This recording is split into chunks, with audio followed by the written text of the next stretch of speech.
Degas est connu à juste titre comme le peintre des danseuses. On peut admirer en effet un grand nombre de tableaux exécutés par lui, tout comme une série de dessins, de pastels et de croquis pris sur le vif.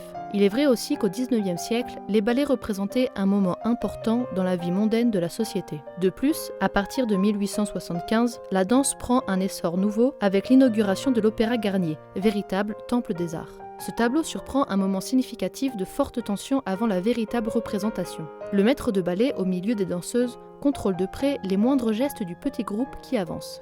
Il est penché en avant et il accompagne ses recommandations par le mouvement de ses mains. Chaque personnage semble concentré sur son propre rôle, ce qui explique l'attitude de la jeune fille en deuxième position, penchée en avant. Est-elle poussée par le désir de bien comprendre ce que suggère le maître de ballet, ou ce geste un peu curieux fait-il partie de la chorégraphie du ballet en question? Au spectateur la réponse.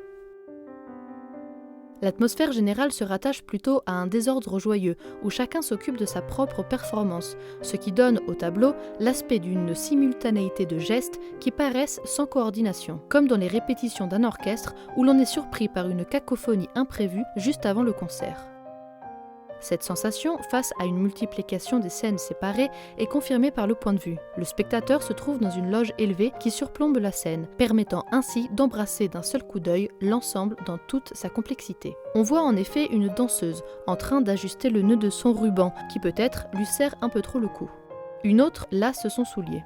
Une autre encore essaye un vocalisme. Et une toute dernière dont le bras s'accroche au décor attend le beau moment pour répéter sa partie. Devant cette scène qui pourrait être partagée en autant de tableaux que les différents mouvements de chaque groupe, on trouve aussi deux hommes dans une attitude de total abandon. Mais il s'agit d'une sensation purement superficielle, car le directeur et le responsable du spectacle essayent d'évaluer avec attention le mouvement général.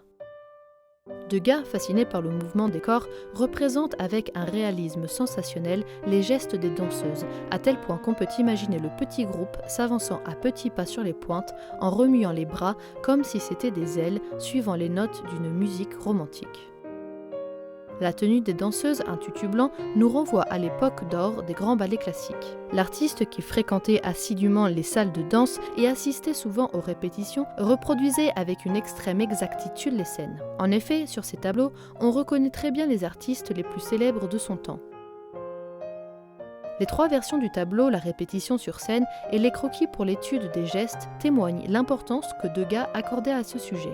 Sur tous les trois, la présence de l'orchestre est suggérée par un bout d'instrument musical au tout premier plan. Une image féerique de beauté que Degas lui-même contredit dans d'autres tableaux où il fait plein feu sur la fatigue physique des danseuses.